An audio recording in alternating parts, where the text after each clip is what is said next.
Hey everyone, welcome back to Superhero Talk. This is episode 2. Today we're going to be covering Marvel vs. DC.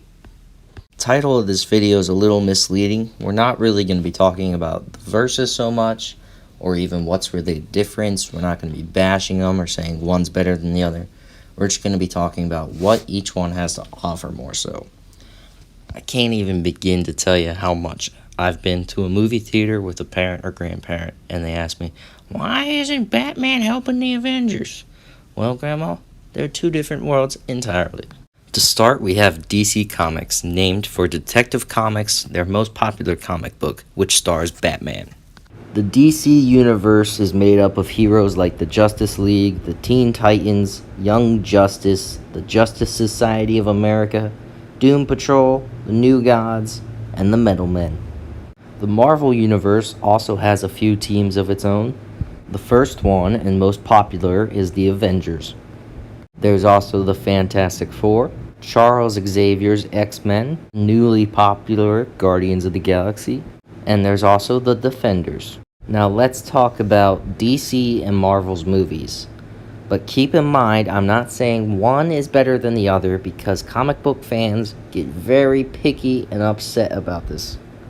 So if my thoughts on DC and Marvel movies happen to offend or upset you, just keep in mind I'm just a guy who works at a public library and it doesn't really matter. So let's start with DC movies. So let's start with the movie Man of Steel. Overall, this movie focuses heavily on its themes.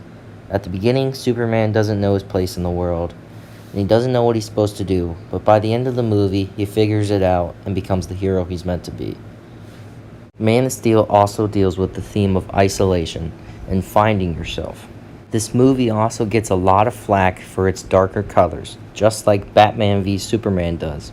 Batman v Superman continues Superman's journey of finding himself and also adds a new theme of man versus God. In the movie, Lex Luthor says, how can a god be all-powerful and all good at the same time? This relates to Superman. How can Superman be all-powerful and all good at the same time? And how can Batman compare himself to that when he's just a man? By the end of the movie, the theme switches to forgiveness and redemption. Batman feels awful for fighting Superman when Superman was good all along. This sets in motion Justice League, where Batman's trying to put together a team when the world needs Superman, and he's the reason why Superman's gone. As you can see, themes play a major part in DC movies. Another big part of DC movies is the color gradient. They're a little darker, they're not super bright, they're a little dull, it's more realistic, and we see this going on in Man of Steel, Batman v Superman, Justice League, Wonder Woman, Aquaman. The only real exceptions in modern DC movies is Suicide Squad and Shazam. While both Marvel and DC movies are works of fiction, DC contains more elements of fantasy, such as the Greek gods, underwater cities like Atlantis, Superman, Shazam, but Marvel also uses the Greek gods and the underwater city of Atlantis. However, overall, DC has more fantasy elements in their stories. Despite containing more elements of fantasy, DC movies are also more realistic and feature more human-like emotions.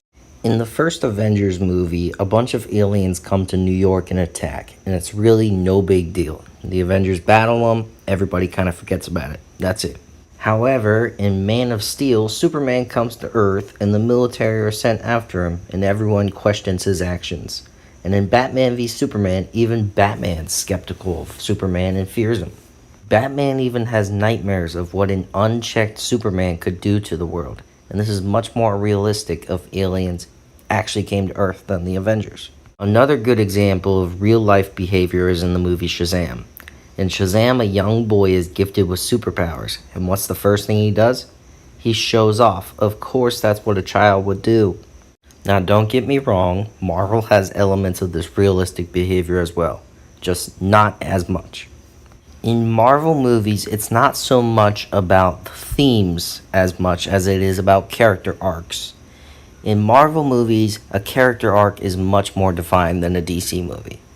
However, a theme is a little less noticeable.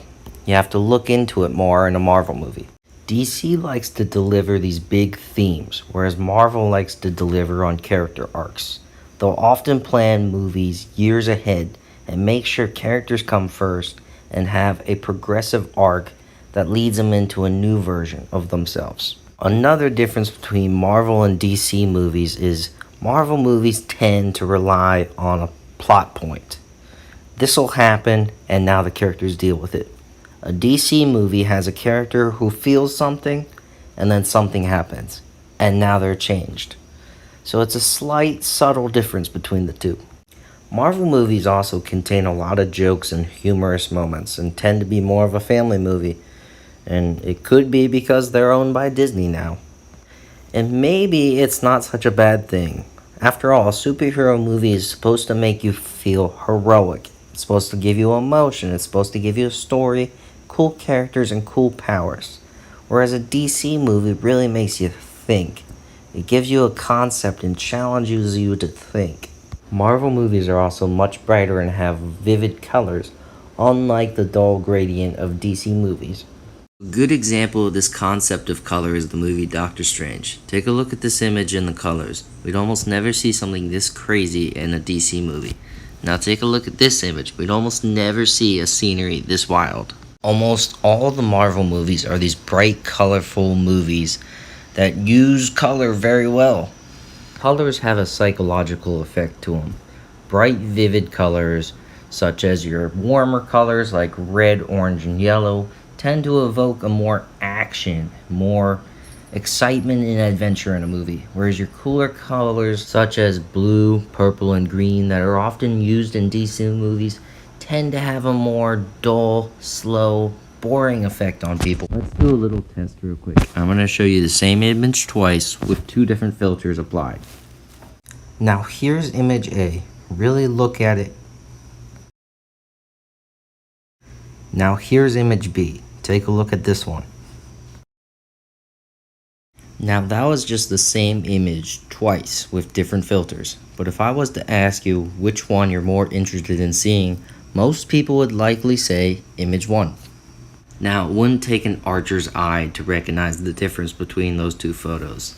There's obviously a very stark difference between the two filters, but it's really just to demonstrate the principle. The final point I want to go over is the difference between locations of DC Comics and Marvel Comics. Now take a look at this picture. This is a map of the DC universe and where the heroes live.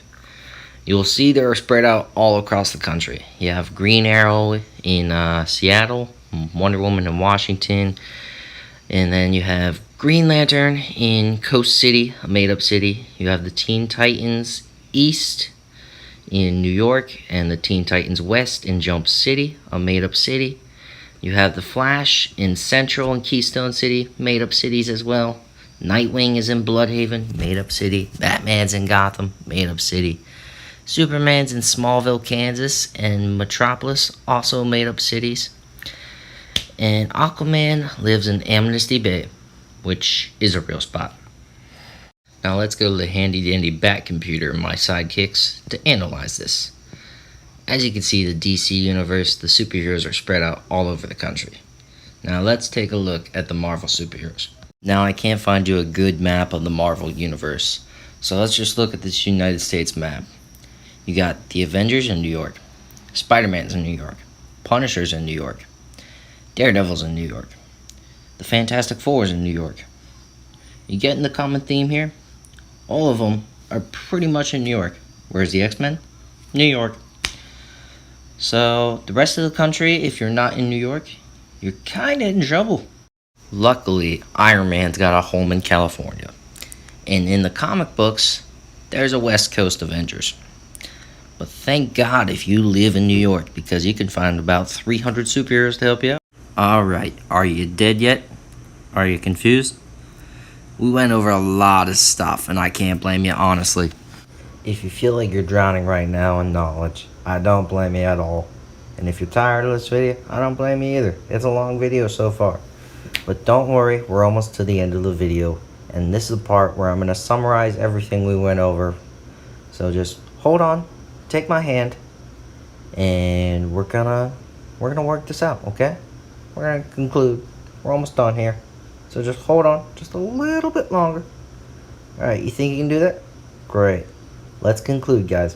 So thank you for sticking around, and take a seat, and let's get into it. So number 1, Marvel and DC are two very different worlds with different superhero teams. Number 2, color. DC likes to use their cool, duller colors, whereas Marvel likes to use the bright, warmer colors. DC likes to challenge you and give you concepts and themes that make you think. Marvel likes to plan out their movies and give their characters huge arcs. Number 4, both companies can make family movies and darker movies, but Marvel does it a lot better. Their movies are more suited towards Disney, family, general audiences, and children. Number 5, DC superheroes are all over the country. Marvel superheroes are mainly in New York. Number 7, I'm kidding, that's it. We're done. Pretty easy, huh? All characters that appear in this video are property of either DC Comics or Marvel Comics, and we do not profit from this video in any way. My name is Brendan Strevik, and I'm here to help you navigate the world of comic books. It can be tricky, but don't let it get you down. I'm here to help you always. Thanks for watching, everyone, and sticking around until the end. Stay tuned for more superhero talk videos, and check out our Where to Start Reading videos.